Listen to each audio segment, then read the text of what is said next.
Hola, ¿qué tal, Jacobs? Bienvenidos a un video más de El Jacob, donde el PRIAN existía desde el 1988, donde se tenía desde ese entonces un discurso basado en la mentira, donde impusieron en el 2006 a Felipe Calderón, alias El Borolas, por la infraestructura que tenía el PRIAN de llegar hasta las instituciones, como por ejemplo el mismísimo INE. Veamos de qué se trata y qué nos dicen. Y ahorita comentamos, ¿por qué no? Lo que nosotros pensamos en su momento es que efectivamente había que retomar esa parte, un capítulo que yo creo que hay una generación de escritores intelectuales que no lo podrán narrar. Así es. Que tomó partido, que ha estado dentro digamos, de uno de los polos, y nosotros pensamos de manera muy modesta que los principales protagonistas de la sucesión tenían que narrar una parte de esto. Y hay dos ensayos, uno desde la derecha, otro desde la izquierda, no necesariamente nuestras posiciones personales, sino con el interés de decir dónde está cada polo. Claro. Bueno, sobre todo porque tú eres un experto en la derecha mexicana, hermano. Vaya que la has estudiado durante 2 décadas, por lo menos.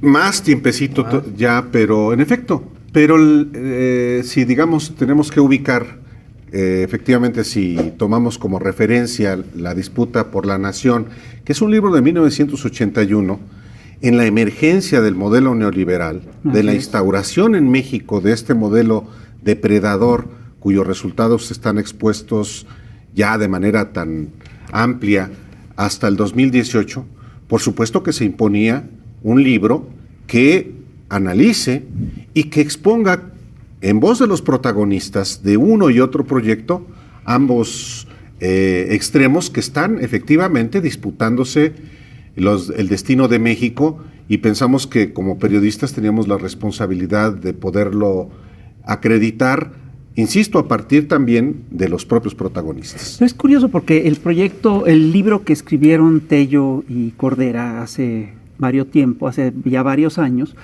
se da justo cuando inicia el periodo neoliberal. Sí. Y yo creo que este libro se está escribiendo cuando el modelo neoliberal está en una crisis profunda. Es curioso porque en aquel libro no se le daba voz a estos dos sectores protagonistas, ¿no? Y ahorita lo que ustedes están haciendo es están buscando a los principales actores o a los actores más visibles de uno y otro bando y les están dando el micrófono. Ahora, es curioso porque sí son dos modelos absolutamente irreconciliables. Sí, el libro plantea mucho eso, que hay dos grandes proyectos, efectivamente. Uno que es discontinuo, que ha tenido la presión constante, digamos, desde el Estado incluso, que es la izquierda. Es un modelo que se cae y se levanta, y se cae y se levanta, que ha sido víctima de fraudes electorales, que ha sido víctima de asesinatos, el salinismo es un ejemplo, más de 300 militantes del PRD asesinados en su momento, y el otro proyecto, que es un proyecto muy bien construido, que ha tenido tiempo, digamos, para ir tomando el poder e ir apropiándose de las instituciones. De repente, no solamente tomaron el poder, sino que tomaron la derecha y se construyeron un centro muy amplio y muy cómodo en el cual transitar. De tal forma que adentro, pues un Claudio X González se puede llamar de izquierda, o un Lorenzo Córdoba, abiertamente se declaran de izquierda, porque tomaron ese centro hasta donde pudieron, por la posibilidad que les dio también dirigir las instituciones e ir tomando el poder. Es lo que se llama hegemonía. Claro, y al mismo tiempo estar dándole garrotazos a la izquierda. Además se tardaron décadas en construir esta hegemonía, ¿no? Y Alberto, fueron avanzando con mucha lentitud y fueron haciendo cambios paulatinos y llegaron a tener el control, pues prácticamente total, de todas las instituciones del Estado.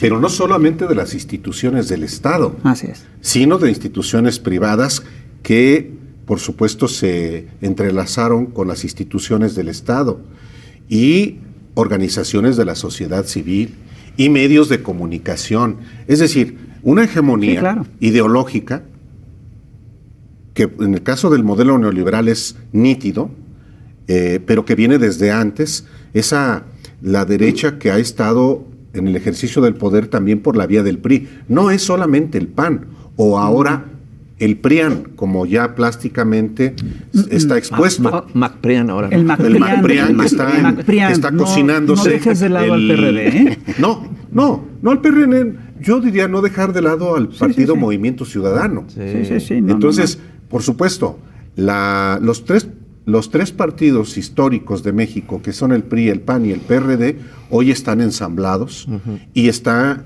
cocinándose la incorporación de un cuarto, que es el partido Movimiento Ciudadano. Es decir, serían los 4 partidos tradicionales en México que hoy se unifican bajo la coordinación, no de cualquier individuo ni cualquier personaje, sino un representante de la oligarquía nacional y el representante también del sector patronal formal, como es Gustavo. Claudio X González por una parte y Gustavo de Hoyos por la otra. Entonces, es muy padre lo que estamos viendo, porque están ya expuestos a la vista de los mexicanos los 2 proyectos y ya ese centro, que era muy cómodo, pues ya ha ido desapareciendo. Hay con melón o con sandía.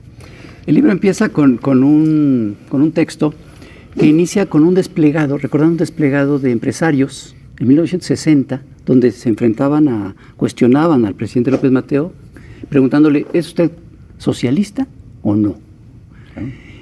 Y estos empresarios, defendiendo obviamente sus intereses, los intereses del capital, finalmente ese es como que el banderazo de inicio para que se fueran poco a poco haciendo de todo el poder que se logra ya con el neoliberalismo, ¿no? Sí. Mira, ellos han ido presionando. Digamos que en ese momento era una fuerza externa al Estado, con intereses, claro, en tomar el Estado. Y entonces empieza una presión muy inteligente. Oiga, nosotros generamos los empleos, no se les olvide. Oiga, pues es que el salario tiene que crecer. Espérame. No, porque entonces se van a ir los empleos, etcétera. Y entonces aprenden a utilizar distintas herramientas desde la economía y desde la invención de un modelo. Porque al final lo que te dice es que ellos construyeron un modelo a la mexicana para irse apropiando de las instituciones. Pero esto es más evidente todavía en el neoliberalismo. Transita, digamos, en estas décadas, desde los 60s, empieza a verse la irrupción del empresariado en el poder, y luego ya el neoliberalismo es el banderazo de la instauración del modelo que han construido con paciencia durante una buena parte del siglo XX. Entonces caminan de la mano hasta que se atreven, dicen, ¿por qué no? Ponen a uno de sus gerentes, un gerente de Coca-Cola. Logran privatizar la presidencia. Es correcto, y ponen a su gerente un ignorante, inútil. ¿A quién te estarás refiriendo? Bueno, A Calderón. Bueno, entre otros. Pero yo creo que ahí la clave fue lo de Coca-Cola, porque con lo otro pueden ser varios. Es correcto. Pero lo de Coca-Cola es lo es que... correcto. Sí, bueno, cualquiera de ellos, ¿no? Porque ya es la toma de la presidencia. La privatización. Claro, ya. Es nuestra y ponemos a quien queramos, como pones un gerente, pones un Oxxo en un lugar, da lo mismo. Nosotros tenemos que poner un corte comercial, no sin antes ir con el... Ni más ni menos que con Álvaro Delgado y con Alejandro Páez Varela, y estamos hablando del libro La disputa por México. Estábamos hablando hace un ratito de que los empresarios publicaron en el 61, en el 60, siempre el 60. un documento en el que retaban al gobierno. Desplegado en Excelsior. Un desplegado en Excelsior. Pero yo estoy convencido de que los intentos del empresariado por tomar el poder, empiezan antes. Empiezan, de hecho, cuando Salinas Price se trae aquí a los neoliberales. Él se trajo a Ludwig von Mises, él se trajo a Friedman, él se trajo a varios, a Hayek, si mal no recuerdo, se los trajo aquí a dar conferencias. Y él funda el Instituto de Estudios Económicos, ¿no? Sí, es muy importante identificar el momento histórico en el que la emergencia de los intereses privados no solamente influyen, sino que se superponen a los intereses públicos. Y la década de los 60 es clave. Ya había pasado, por supuesto, el gobierno alemanista, que fue claramente proclive a los intereses privados, pero los 60 es muy importantes por el triunfo de la Revolución Cubana. Y en los 60, empezando los 60, particularmente se crea una institución clave también para lo que hemos visto en México en las décadas recientes. Se crea el Consejo Mexicano de Hombres de Negocios, que hoy se llama Consejo Mexicano de Negocios porque ya hay mujeres. Y los 70 son también muy importantes, no solamente por el gobierno de Echeverría, después de un gobierno represor a quien le aplaudieron los empresarios por haber reprimido el movimiento del 68. Pero en el 76 se crea el Consejo Coordinador Empresarial. Y los empresarios toman la decisión de abordar ahora sí al gobierno, tanto que logran que uno de ellos, que era José López Portillo, llega a la presidencia. Al final se pelean con él por la nacionalización de la banca y eso todavía motiva más que comiencen, por ejemplo, a abordar al PAN.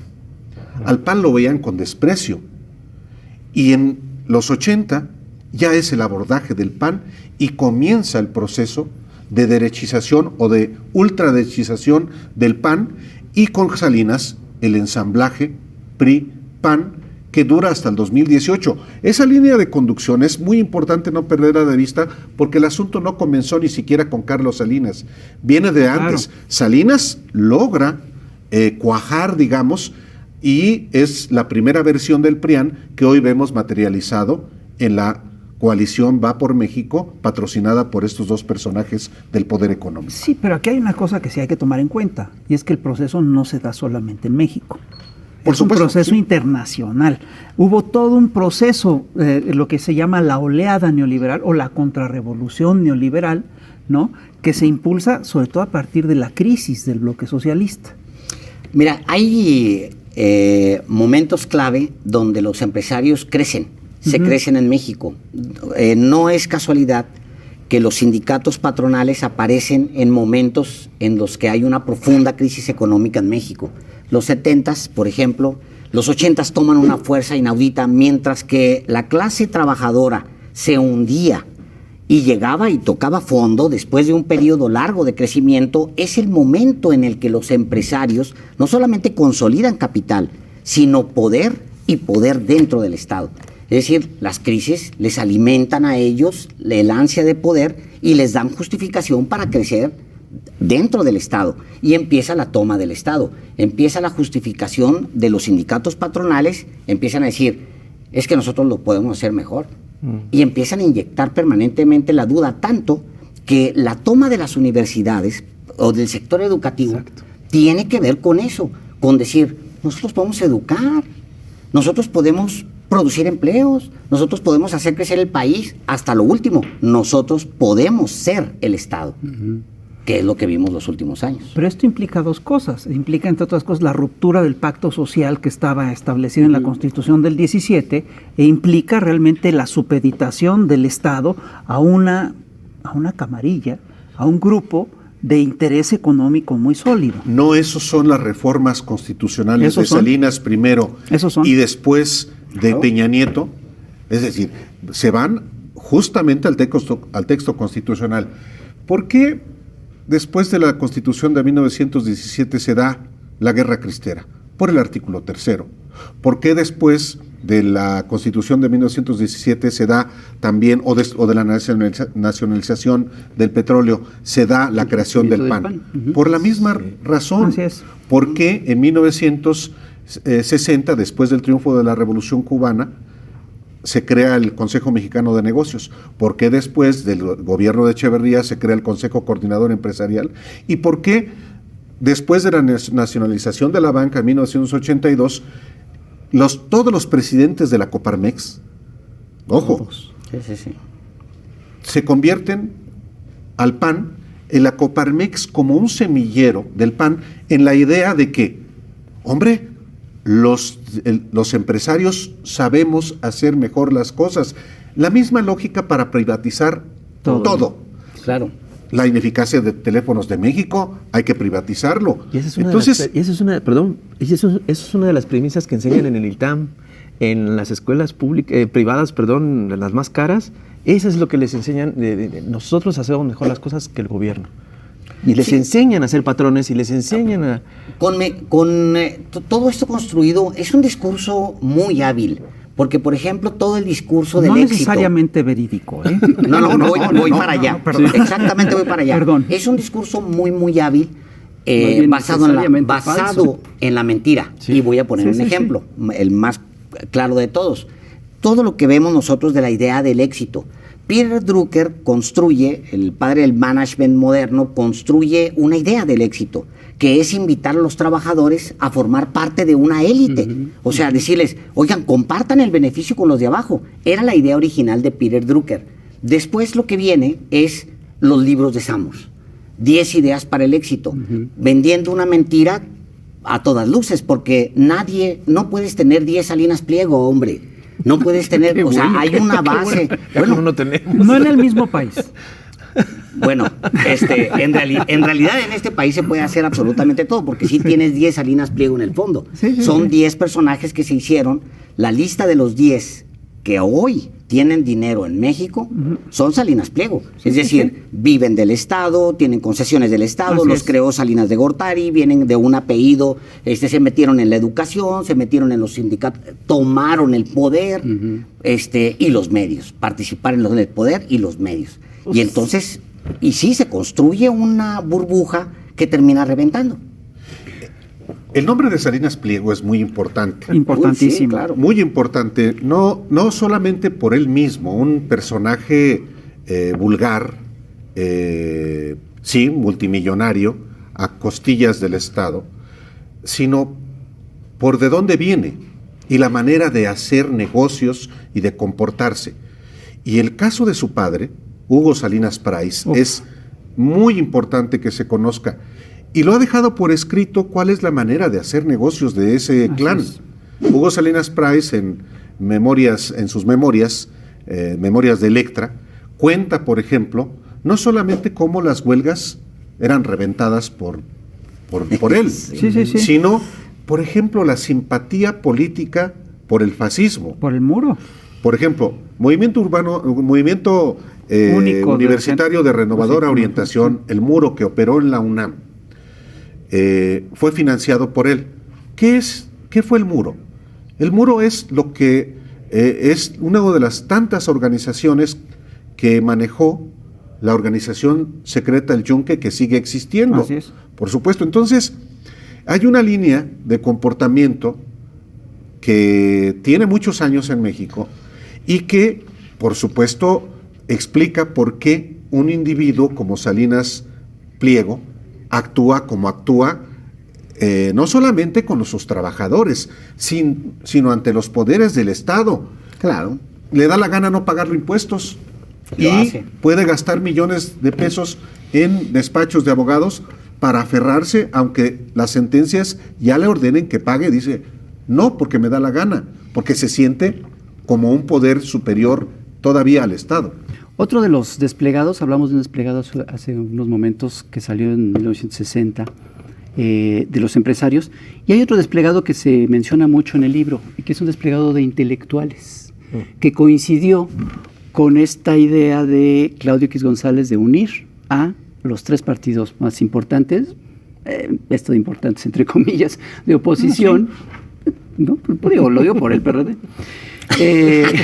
Este desplegado de los intelectuales, encabezado por Enrique Krause y Aguilar Camín, en donde llamaba a eso, a que se unieran toda la oposición en contra del gobierno de López Obrador. ¿Cuál ha sido el papel de estos intelectuales en particular? Qué chulada. Mira, digo qué chulada porque yo cuando me desperté y vi ese desplegado publicado en Reforma, lo leí.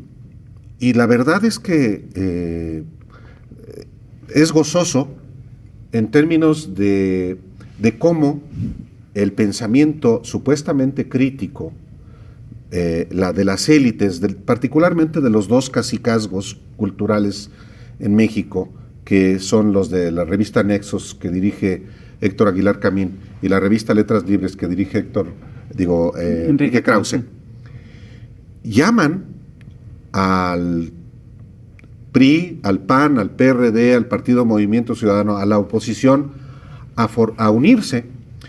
Yo en ese momento no sabíamos que en realidad tenían reuniéndose en la mansión de Claudio X González en las Lomas de Chapultepec los principales partidos, los dirigentes de esos partidos políticos con Claudio X González y con Gustavo de Hoyos, que se comenzaron a reunir desde marzo del 2020. Pero ya existía antes un antecedente, que es que en Guadalajara, con Raúl Padilla, se unificaron Mario Vargas Llosa, Enrique Krause, Héctor Aguilar Camín, y creo que hasta fue Claudio X González. Sí, por supuesto. No registro a Claudio X González en la Universidad de Guadalajara, que es, digamos, otra de las instituciones en las que forman ese cacicazgo, esa articulación de intereses que alcanzan el mundo de la cultura y el mundo del conocimiento. En el caso de Raúl Padilla, no hay que olvidar que fue el coordinador de cultura de la campaña de Ricardo Anaya. Sí. O sea, no son cosas ajenas. Y no hay que olvidar que Krause fue el que avaló la coalición PAN-PRD-MC en el 2018. Y el que hizo la Operación Berlín. Por supuesto, y es el ideólogo, junto con Aguilar Camín, de esa legitimación ideológica de unirse contra los peligros del populismo y del comunismo. En los hechos, son ideólogos en ese sentido. Pero ese desplegado es efectivamente muy importante. Cuando conversamos tanto con Gustavo de Hoyos como con Jesús Zambrano, Marco Cortés, les preguntamos qué tanto fue, ellos fueron los que animaron esta coalición, y por supuesto que elogian eso. Claro que las reuniones comenzaban antes, pero ya estaban, el bloque ya estaba formado, no en 2018. La coalición de intereses viene desde el 88 de una manera mucho más nítida. En el 2000, también junto con Fox, y en el 2006, sin ninguna vacilación, se colocan al lado de la defraudación electoral para imponer a Felipe Calderón. Que digan hoy, todavía, que no hubo fraude en el 2006 es, pues, deshonestidad intelectual. Pero es que todo sencilla. Lo que dicen es deshonestidad intelectual. Sí. O sea, ese desplegado y todo el discurso, y que manejan sus entrevistados en la parte de la derecha, es deshonestidad intelectual. Son mentiras. Lo que pasa es que hay detrás una construcción de idea. Es decir, cuando ellos llegan al desplegado precisamente... El 15 de junio. Ya cuando llegan ahí, ellos ya trabajaron la idea. Ya sabían que lo que venía, ya habían trabajado la idea, y luego depositan ante la opinión pública un documento que pretende decir que es una idea que salió en espontáneo. Lo mismo sucede en el de la deriva autoritaria, pero si tú revisas los desplegados, de hecho, de ese grupo, cuando ellos se manifiestan, por favor, por ejemplo, para validar el fraude del 88, ya se habían sentado con Salinas, ya tenían construida una idea ellos mismos, entonces salen a avalar. Es una inteligencia perversa, por supuesto, pero termina siendo una gran inteligencia porque tienen en su entorno muchas cajas de resonancia. Tienen los grupos académicos para que les retumben todo lo que ellos dicen y todo lo que ellos firman. Tienen los medios de comunicación. Pero ya no les está funcionando igual. Pero, evidentemente. Pero lo que estás describiendo es muy interesante, porque el neoliberalismo en todo el planeta se fue instaurando a partir de lo que llaman think tanks o estanques de pensamiento. Lo que tú nos estás describiendo es uno de esos estanques de pensamiento, actuando orgánicamente con sectores del capital, con actores políticos y con grupos intelectuales. Pues sí, porque justamente parte de la toma del centro viene de ahí. Claro. O sea, para tomar el centro tú necesitas varias cosas. Primero, un pensamiento progre que sea políticamente correcto, digamos, ante las mayorías, que incluyen los discursos más bonitos, lindos y políticamente correctos, que es más, hasta el cabello de Claudio X González es parte de eso. O sea, él es hijo de un oligarca, que es heredero de una fortuna hecha básicamente con favores del Estado, pero él, en su apariencia, Incluso yo bromeaba en algún momento, él en algún momento hasta no se debe bañar para ciertas entrevistas. De verdad, lo digo, lo digo como abiertamente. activista. Es ese centro, ese cómodo y lindísimo centro que les ha permitido a ellos navegar con banderas que si hubiera una polarización desde entonces, no hubieran podido con ellas. Son banderas que cargan con mucho orgullo en el centro porque es muy cómodo. Sí, pero aquí hay una cosa que es curiosa también. Parte de lo que hacen estos estanques de pensamiento es construir narrativas. Y una de las narrativas que se construyeron en la era neoliberal es la narrativa de la importancia del centro. Si tú revisabas los debates en la década de los 70s, 80s, sobre todo en los 80s y 90s, tú veías que en España, en Francia, en todo el mundo se peleaba para ver quién era el centro, ¿no? Cuando ya Claudio X González te dice que él es de izquierda, cuando Chumel te dice que él es de izquierda, es que ya perdieron ese debate. La brújula. Sí, pero, perdón. Y yo creo que sobre todo se reforzó esa construcción de la narrativa del centro, después del derrumbe también del socialismo en Europa del Este. Y entonces a la izquierda también la despojaron de una narrativa, porque ya que vendía la izquierda, tenía que correrse al centro, precisamente para decir, bueno, ya aquello ya se acabó, ya no podemos, vamos a hacer socialdemocracia. Y la socialdemocracia era más bien derecha disfrazada. Y la derecha se hizo también progre. Y los think tanks justamente construyeron la idea de que no, la derecha no, es el centro, es la socialdemocracia. Y entonces los de derecha se vuelven liberales. Claro. Entonces, yo soy liberal y adoptan ciertos comportamientos liberales. Yo estoy a favor de la libertad sexual, a favor del aborto, de la protección del medio ambiente, defendiendo la depredación. Sí, claro.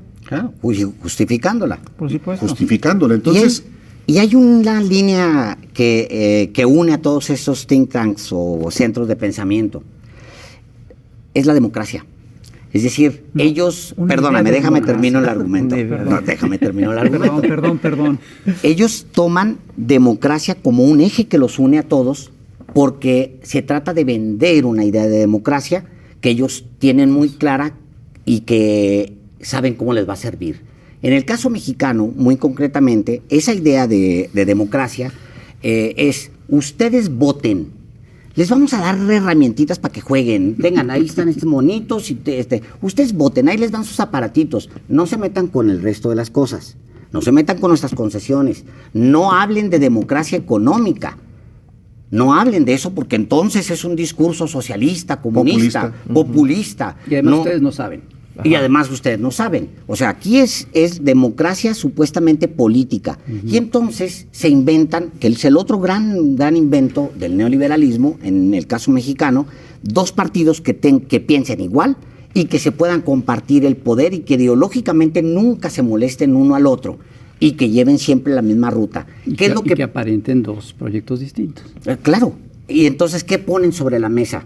Te ponen las cartas del juego supuestamente democrático electoral para que tú no te metas con la democracia económica, que tú nunca cuestiones que esto no puede ser una democracia hasta que los bienes del Estado y la riqueza de la nación no sea distribuida de manera equitativa. O sea, y empieza la apropiación, obviamente, de todo. Kimberly Clark, que tiene pozos de agua para los próximos 100 años, venden al Estado, son el Estado. ¿Y cómo defiende la derecha, o con qué argumentos disfraza su única? Bueno, pues ahí está claramente el buen mensaje que nos trae en esta buena conversación por parte del Fisbón en TV Chamuco, aparte de los periodistas, donde explican cómo llegó básicamente esto, que comparten el mismo proyecto, el mismo, pues básicamente desde el 88, que todos pensaban que llegó, que tenían apenas unos años. No, resulta que fue antes de Salinas de Gortari, que se empezó a surgir del PRIAN, y pues básicamente eran, pues sabes que tú eres A y tú eres B, y según son diferentes tipos de visiones del país. Ya, pues porque la gente es bueno, ellos tienen, mira, o tengo A o tengo B, pero sabiendo que pues atrás de estos dos había un solo, se puede decir un solo proyecto que es de lo mismo, la misma gata revolcada, y pues te decía y te confundía porque, ay, no, es que tú eres contra de esto y cómo va a ser posible. Y esto, pues, AMLO el Magnífico ya lo había visto desde antes, que él se dio cuenta, él estuvo en las entrañas del PRI como sabiendo, a ver, pues, ¿qué está pasando aquí? El PAN se supone que son diferentes y traen las mismas ideas que el PRI acá por lo oscurito, y pues básicamente nos daban a tole con el dedo. Entonces ya empezaron los Salinas de Gortari, empezó a estructurar todo desde Salinas de Gortari, como que él dio ya el molde, y fue que se avaló pues lo del fraude electoral del 88, y pues básicamente empezó a formarse el PRIAN durante pues todos estos años. Y ya de ahí empezaron a hacer, pues que tú eres PRI, que tú eres PAN, que según los ricos contra los pobres, los empresarios contra los trabajadores, según eso, pero pues realmente eran lo mismo. Y ya le decía, ¿sabes qué, PRI? Tú vas a seguir este ideal según tú, pero no vas a atacar al PAN. Y tú, PAN, vas a seguir este ideal de por parte de los empresarios, pero no vas a atacar al PRI. Y luego, pues como se empezó a dar cuenta la gente, para disimular, pues se echaban básicamente uno tras otro, ¿no? Se tiraban mierda entre ellos, según, pero moderada, pero pues no pasaba nada, no pasaba nada y no pasaba nada. Después ya surgió el PRD, donde pues se intentó con Andrés Manuel López Obrador hacer diferente las cosas. En el PRD vio que no se podía y ya mejor él se va. Le dice el PRD, ¿sabes qué? Pues estamos en paz, estamos normal, yo me voy a hacer mi partido, se hizo Morena, y aquí estamos viendo el nacer del nuevo partido, y pues aquí se está viendo rotundamente que se están siendo diferentes las cosas. Yo estoy a favor de eso, de que se está viendo diferente las cosas, que en verdad se está gobernando a lo que viene siendo a conciencia, que realmente se está viendo reflejado los impuestos que uno paga para el funcionamiento del país, porque pues están los megaproyectos, ¿no? Tan solo en hacer una refinería, luego hacer un tren Maya, y luego hacer un tren transísmico, y luego terminar lo de México-Toluca, terminar hospitales, hacer el aeropuerto de Santa Lucía, más aparte otros programas para apoyar a los adultos mayores, a los estudiantes, para forjar a trabajadores, para Sembrando Vidas. O sea, se ve que se está reflejando el proyecto de que verdaderamente se quiere salir adelante al país. Como pues estoy poniendo todo de mi parte, por ejemplo, yo estoy poniendo todo de mi parte para que el país salga adelante. Se está viendo también la inversión en el mismo Pemex, que ahorita pues está dando frutos, porque pues prácticamente no querían o lo querían privatizar más bien a Pemex, como pasó con Teléfonos de México. Ay, mira, no sirve, mejor hay que venderlo. Lo vendieron, lo malbarataron, y ya me imagino que de ahí se llevó su buena tajada en los del PRIAN. Y aquí quieren hacer lo mismo con Pemex. No sirve, das a los Estados Unidos, que a veces Estados Unidos lo estuvieran administrando, y ahorita vean, estuviéramos con el suelo con la soga en el cuello, porque pues hasta ahorita, si no hubiera sido la Pemex, hubiera sido privatizado y hubiera sido de los extranjeros, y pues ahorita las gasolinas estuvieran en 32, 33, 34 pesos. Entonces imagínense qué cantidad de dinero se estuviera pagando por la gasolina, y luego lo que quisieron hacer con la Comisión Federal de Electricidad.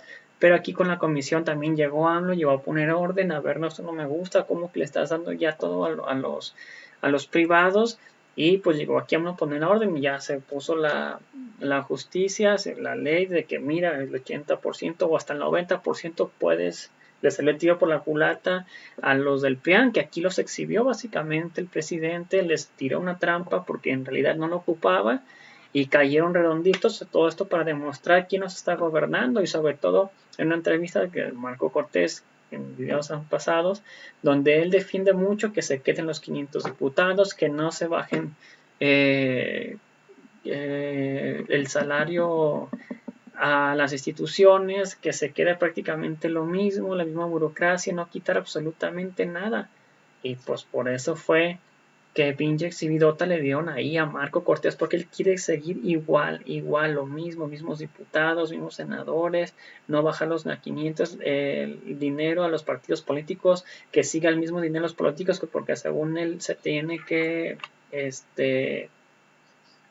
fortalecer las instituciones, pero pues cuál, puro negocio, porque en un video no quiso revelar cuánto ganaba, y pues muchas cositas así que prácticamente pues son muy allegadas a los panistas, ¿no? Que nada más quieren ver hacia lo que ellos quieren, hacia sus intereses, y por eso le decían a Marco Cortés pues que prácticamente su reforma electoral es básicamente hacia los intereses de un partido y no de la gente, y pues estoy completamente de acuerdo, y por eso es que yo estoy completamente de acuerdo y estoy a favor del contenido, a favor de la historia, a favor trato de hacer lo más neutralidad posible, pero pues si yo veo que una persona, por ejemplo, como Andrés Manuel, está haciendo bien las cosas porque se está viendo reflejadas las cosas básicamente en el país, y no como por ejemplo que pasó Peña Nieto, no pasó nada, Calderón no pasó nada,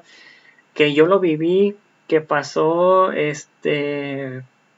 Salinas de Gortari, no pasó nada, puras privatizaciones, que pasó Cedillo y no pasó nada, y ahorita estoy viendo que ya está pasando algo, pues ¿qué es? Pues que prácticamente es el bueno.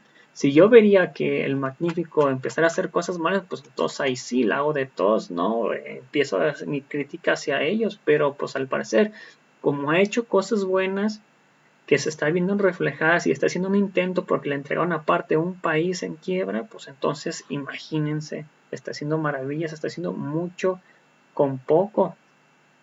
Así que, pues, ¿ustedes qué opinan al respecto de esto? Veamos lo que opina la gente al respecto de esto. Se borraron los comentarios. Me quedó hasta Santos Gregorio, Ramírez Saldívar, Juan Betancourt. ¿Y quién eres tú para hablar? Es el nombre de los que queremos apoyar a larga vida al presidente y a AMLO. Muchísimas gracias a Santos Gregorio. Verónica Araceli, buenas tardes. Isabel Oveje, saludos. Santos Gregorio, bien por ti. Jacob, te apoyo, muchísimas gracias. Jorge Adalberto Bolán, todo lo hicieron al fin de robar a México porque no investigan todos los muertos, toda la corrupción y los presidentes que hoy ven la cara. Ningún partido político corrupto, vendepatrias, vio a nuestro presidente Andrés Manuel López Obrador, completamente de acuerdo. Miguel Ángel de la Mora Dueñas, cuando gustes platicamos sobre productos mexicanos y las porquerías que hicieron. Mi hermano era director de programación y presupuesto, Bampesca, etcétera, pura corrupción. Lucas Ayala, saludos cuando gustes. Miguel Ángel, podemos platicar sin ningún problema. Elvia Fragoso, saludos a toda la audiencia, gracias por ver el video, los invito a ver el siguiente. Hasta la próxima, no olvides comentar, compartir y difundir para que mucho más personas nos vean. Nos vemos en el próximo video, hasta la próxima, bye, suscríbanse.